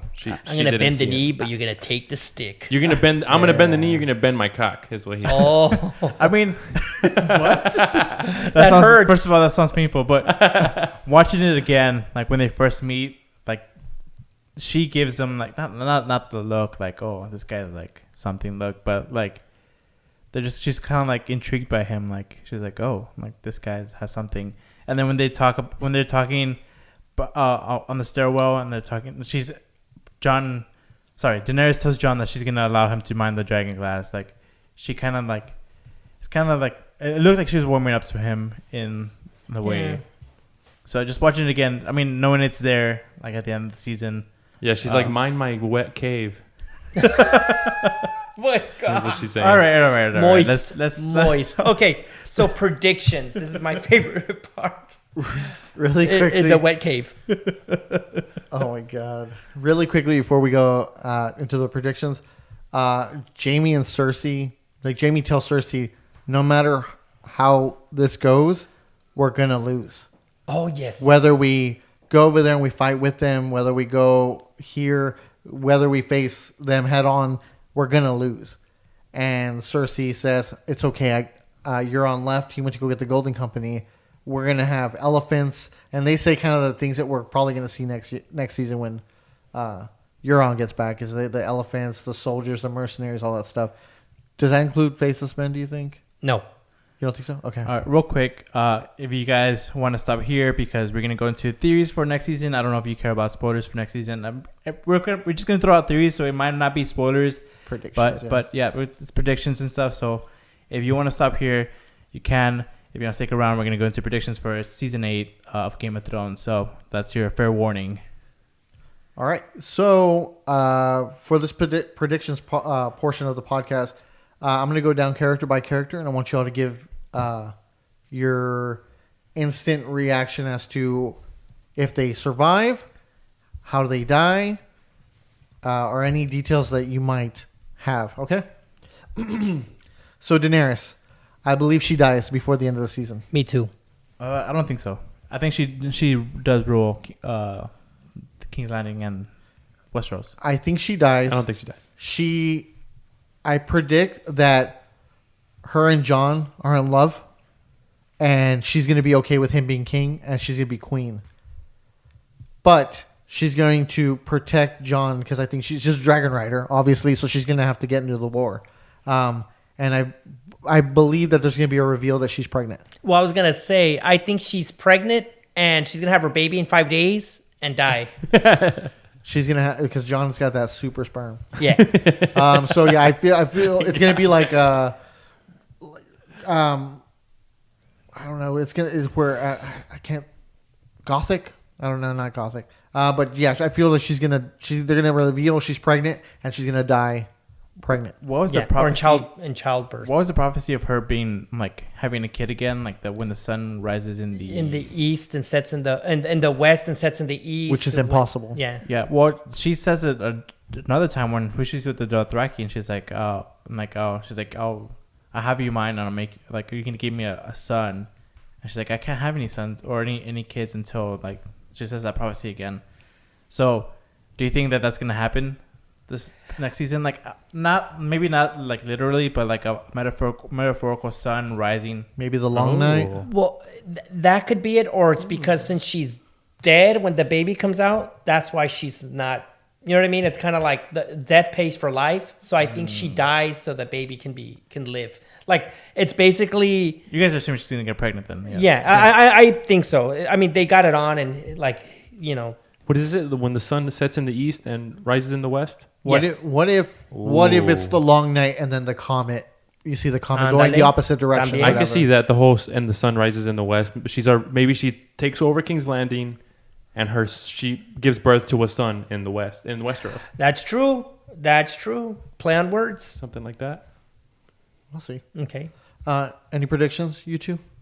You said she's not going to die. No, I think she's gonna die, and I think she's gonna rule the Seven Kingdoms. But she's gonna give them the option of democracy, like she's like kind of like what Britain has now, where she's like the constitutional queen. monarchy. Yeah, she's the queen, but they kind of like have representatives and stuff, and it's not like the same as. So no appointed like heads of households. Yeah, well, it's kind of like states.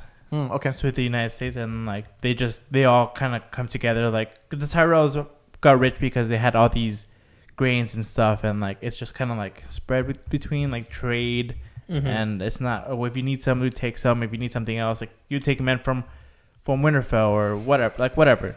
Just a democracy kind of forming. Alex, I don't know.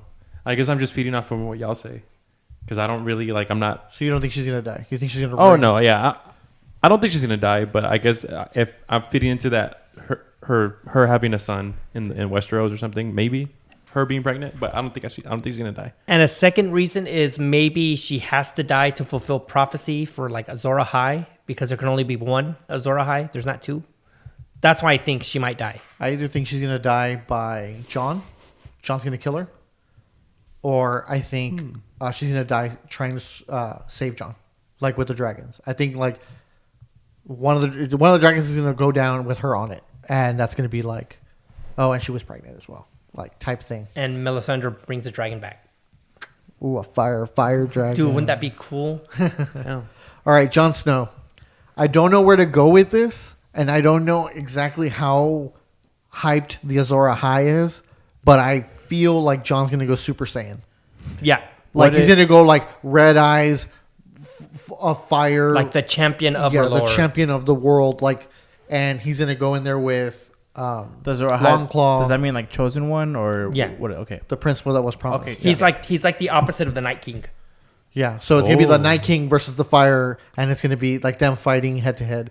I do predict that he dies. I think they kill each other, the Night King and Jon Snow. I feel like it's just gonna be them two. It's like a and, double knockout. Like yeah, I feel like they need to kill each other in order for the for all the Night Walkers to die and stuff like that.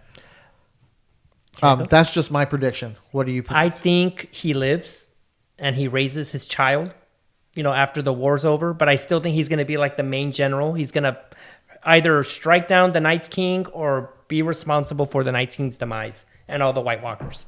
Like Jon Snow is going to be the hero. Like it's going to be the first time there's a hero in the fucking show, like a real hero. Mm-hmm. And I think it's Jon Snow, but at a heavy cost. I also predict that he loses an eye. That I see. I could see him losing a predict he loses limb, an an eye, a leg. That Losing I something, believe. a piece of him. Yeah. yeah, I think he survives. Like he said, he's a hero. He defeats the Night King because that's what he's been doing like since he's got to the wall. And yeah, he's just like ends up being not a broken man, but like he just barely survives and yeah. My take now knowing this whole fucking show and knowing that they killed off characters in the beginning fucking season, I see him dying as well.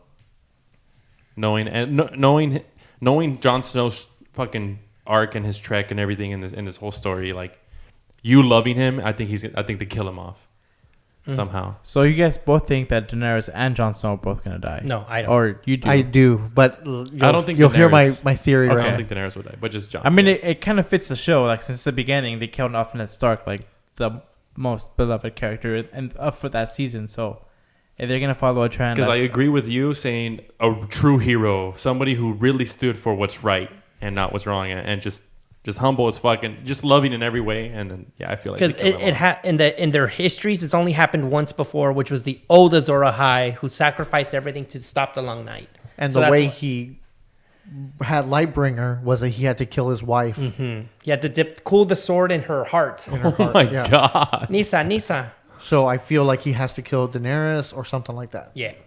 All right, Cersei Lannister. I believe she's the last person to meet their fate. Well, the second to last person. Of all the deaths in the entire story, I feel like it's going to be Cersei by the hand of Jaime. And so I'm going to put these two together. I think Cersei dies by strangulation, and I think Jaime kills himself after she dies. Because the whole Valonqar thing, right? Valonqar, yes. That's just my prediction, but I do think that he's going to kill himself once he kills her. I think Cersei's gonna kill Jaime, and then Tyrion kills Cersei. oh, That's all I'm gonna say. I think Cersei lives, and Jaime dies, and Tyrion I think Cersei is gonna outlast everybody that she's loved. Like she's probably not gonna be a free woman, or she's probably just gonna be like left out to like be a beggar or something. But I feel like she's gonna live through her knowing that she lost everything, like at the end. I think Cersei dies, but I don't think Jaime dies. I think Jaime's too just simple. Not that he's simple-minded, but he's, you know what I mean. He's just like a normal thought process. Like I don't think he kills himself over it. I think he realizes how fucked up she is, and he's like, you know what? It's He's a good practical. riddance. See, I could see him trying to like stop her from doing something like stupid, and she kills him for it. And then Tyrion sees it and is like, you fuck it. This is the last straw. Someone needs to take care of you. I can see that because they have a really great bond, Yeah. Tyrion and Jaime. All right. Okay. Tyrion Lannister. Or shall I say Tyrion Targaryen? Not even. Okay. He's the only surviving Lannister. I think Cersei and Jaime die. Believe he's the only surviving Lannister that's his name's gonna carry on. Like I also predict that Sam's name's gonna carry on by him taking over Hornhill. And I do believe he's a secret Targaryen. I believe that because on the night of Tywin's wedding night, the king had there's this thing where you can sleep. The king can sleep with somebody's spouse, and I believe that he impregnated her with Tyrion. That's why he came out deformed. And so I predict that he's going to be and this is my big prediction is he sits the Iron Throne because of everybody's hand that he's been, everybody that he's given advice to, he's the only one that can set things into motion, and he's going to get it by conquest. That's just my prediction.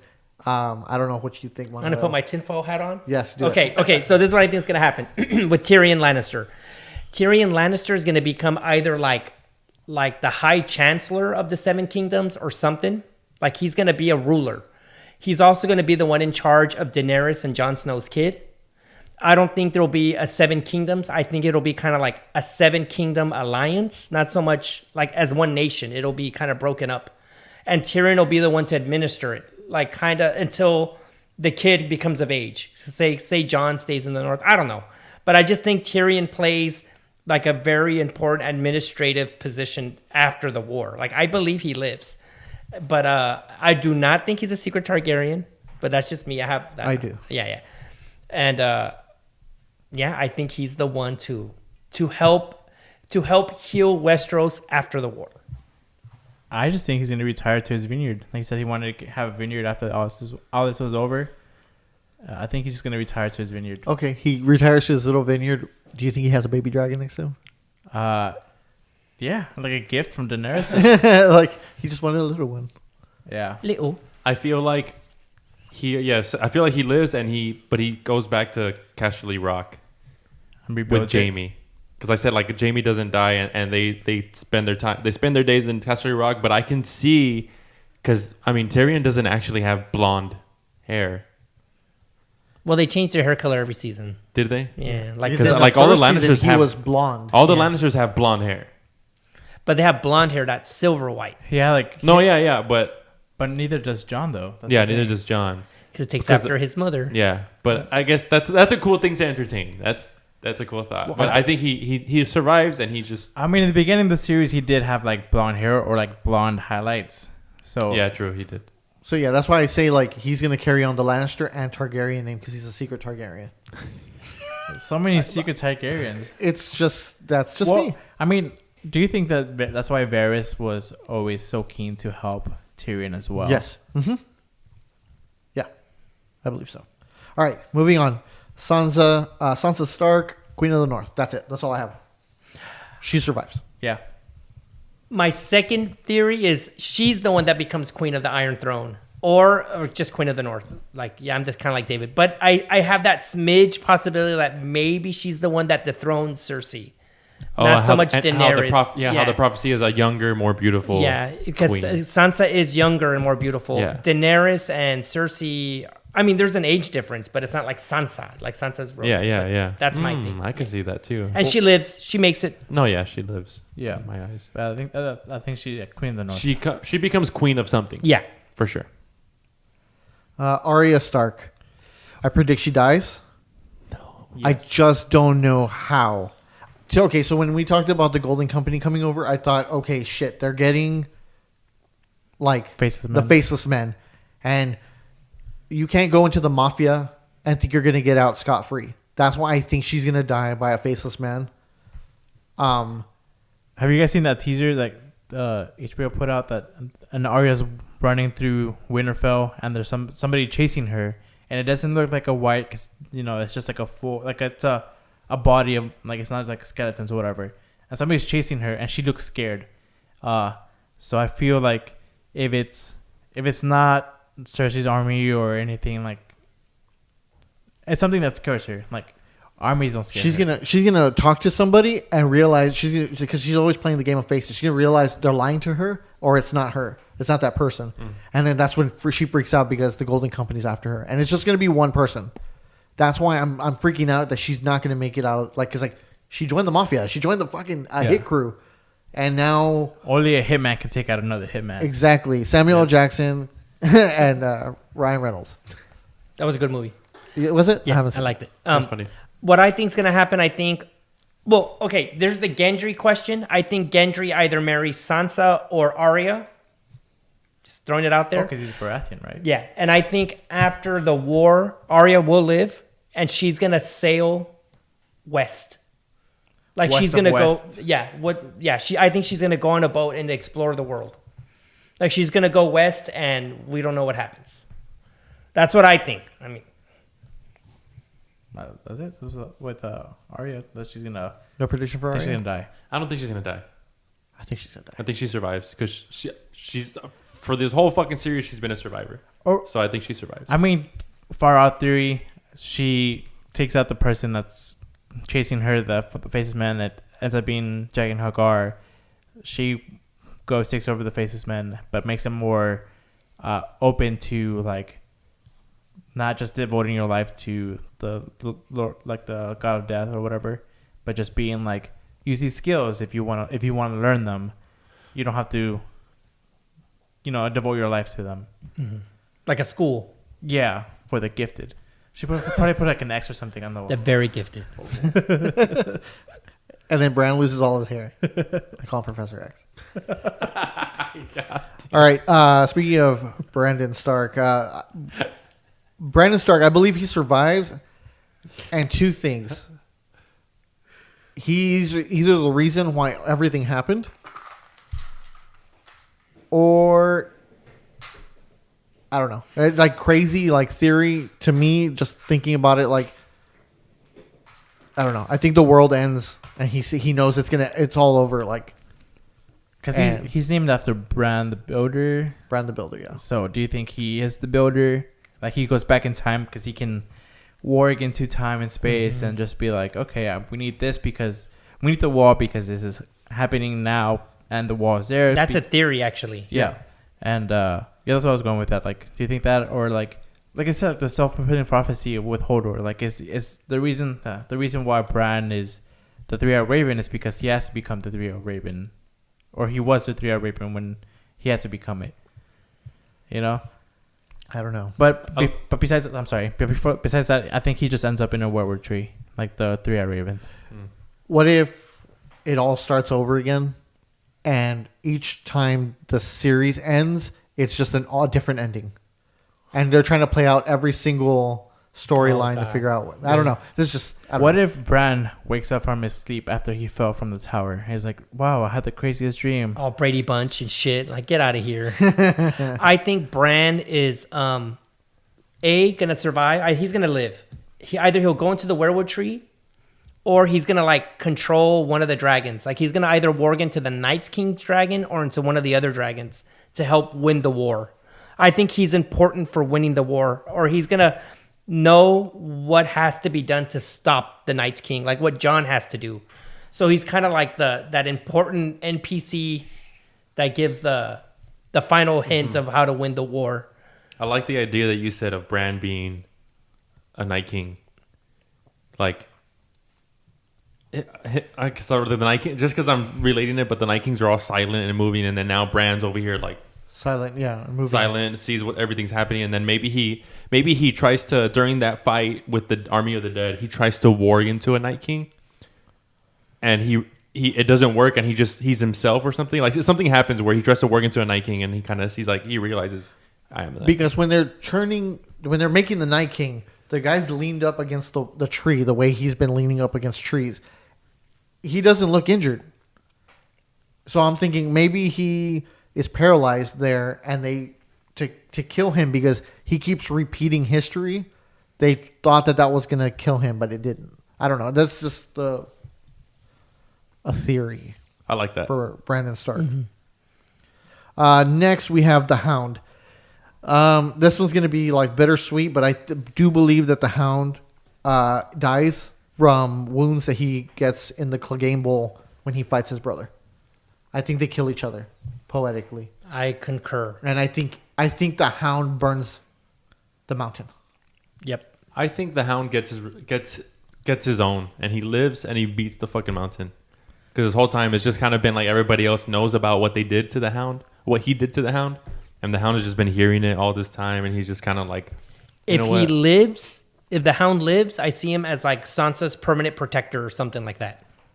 Or Sansa's or Arya's. One of them, yeah. or there's like a dragon fire like burning, and the only way to kill the mountain, like he can't, like whatever he does, he just keeps reanimating because he's like a zombie thing. The only way to kill him is to take him into the fire. So they both just like not walk into it, but they both like just go into the fire. So you think That they would both be burn beautiful. together? And then Yeah. maybe, because how he can, in that scene where he can see into the flames, maybe he's a part of this whole story of the Lord of Light. So he becomes like the new like priest. Maybe because- he walks in with the mountain dies, and he walks out of the flames. And he's like, Dude, I mean, I could see that because they I could can see go. that. They can get really creative with Clegane and the Lord of Light and stuff. The Hound. yeah. That's it. Okay. Brienne, I believe she survives, and she goes on to serve the Stark women. She just I think she continues- finally becomes a lady. I think if Jamie lives, they get married. You see, I was going to say earlier, I think she loves Jamie, but I don't think Jamie feels that way about her. I don't think Jamie lets himself feel that way about her, but he catches himself. He's all like, "Wow, she's a normal person."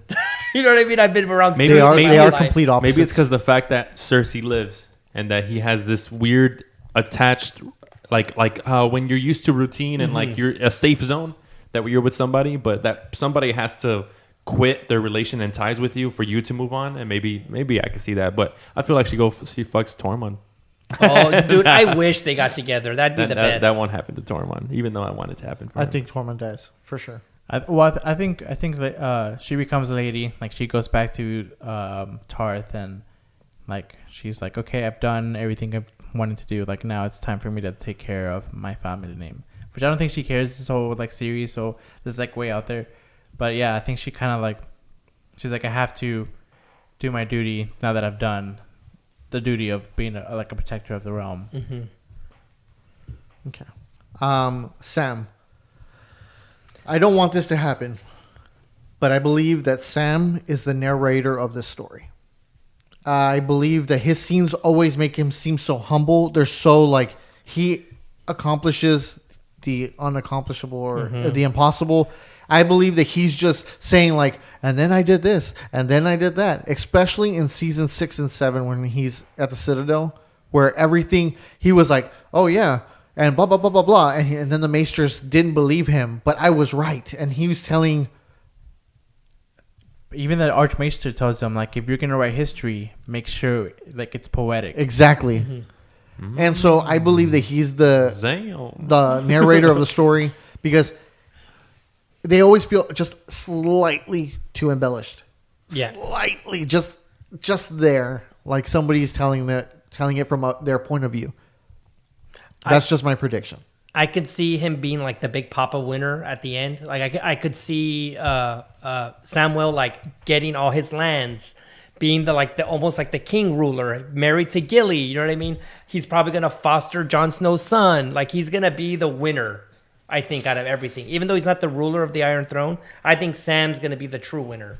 Like he's gonna be the one to reap the rewards of the if they beat the Ice King. I mean, they could pull something over us, but I think Sam is good. Like he has the best ending. Now that you said that, what do you guys think what's the possibility that the Night King wins and everything gets destroyed? I say 50-50. It is. Yeah. You guys think With this 50-50 show. that much? Yeah. Wow. I would think like 20%. Well, especially if you throw the Brand equation in it. If the Night King wins, then Brand can be like reset, and it starts all over. You know what I mean? So, Yeah. Or I don't know how like the prophecies work, but it's kind of like the Matrix when they go and there's like Zion's been the Matrix, the city Zion has been destroyed like over and over again, so they can continue the cycle of machine versus human. So do you think it's something like that where like the Night King has to win and then go and then have the First Men emerge again, build up this whole civilization once again, and then it repeats like a cycle? it's very possible.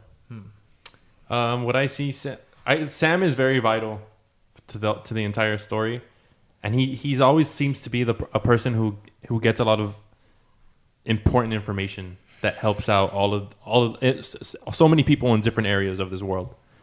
But I don't know. I don't have any predictions of what I think happens to him in the end. The Night's King. What do you think happens? Well, he has to die if everybody survives or people survive. I think he has to die. I think they wipe out a lot of fucking people. I think they take. I think it's like Thanos. Like he's gonna take out like 50% of the population or 50% of the army that they brought with them will die. That's why I predict a lot of people dying. I do not think he sits the Iron Throne because I don't think that's what he wants. And I don't know. I do. He could be Bran. That's why I'm like, but how can he exist in 3 planes, like the future and the past and present? And I don't. It just weirds me out thinking about the Night's King. I do believe that he's gonna fall off the dragon. And I do believe it's Bran that stops the dragon from like totally destroying everything. Mm-hmm. I do believe that Rhaegal will survive, and I believe that Drogon will die. And I just don't know after that. I'm so like the Night King. I just think he's because he's never said anything, so you never know. Mm-hmm. There's no like real definition. Or do you think like because he never talks, do you think that if his army is kind of taken out and it's kind of like a survival thing where he's like, okay, let's make a deal. Like he finally speaks.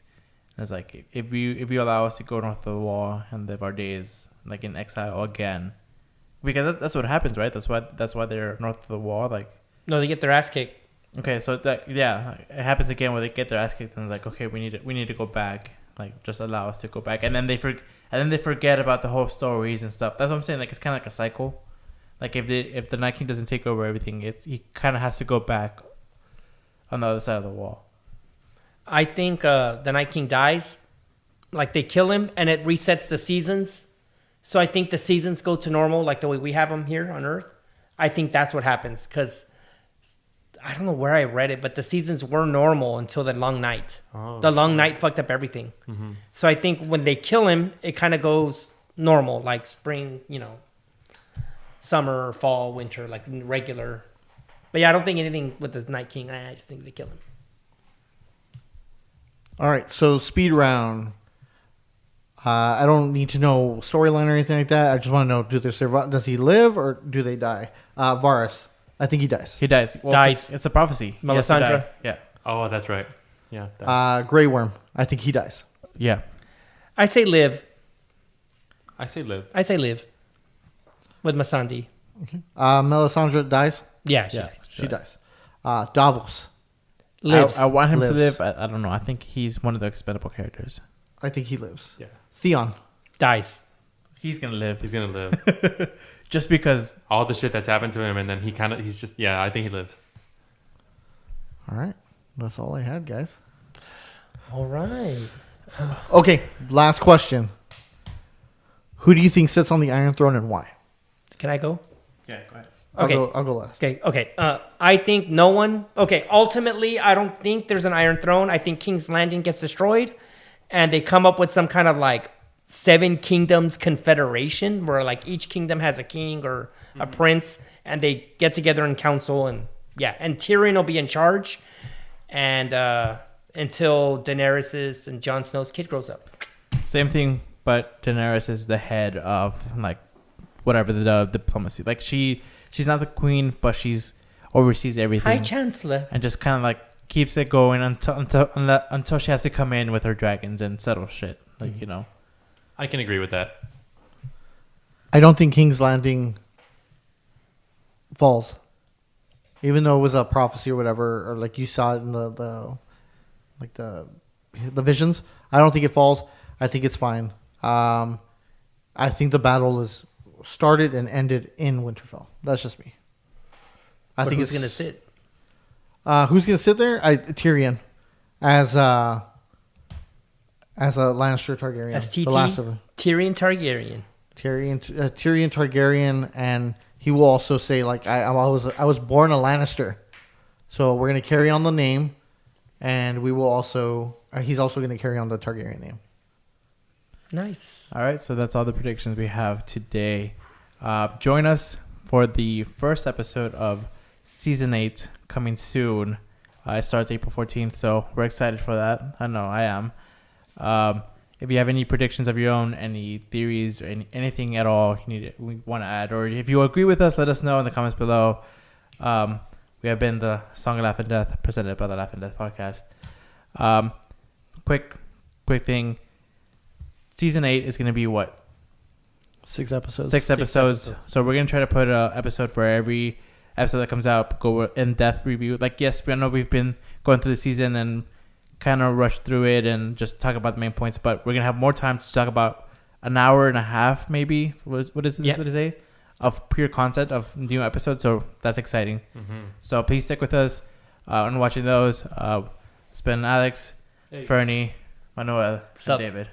Thank you guys for watching. We'll see you next time.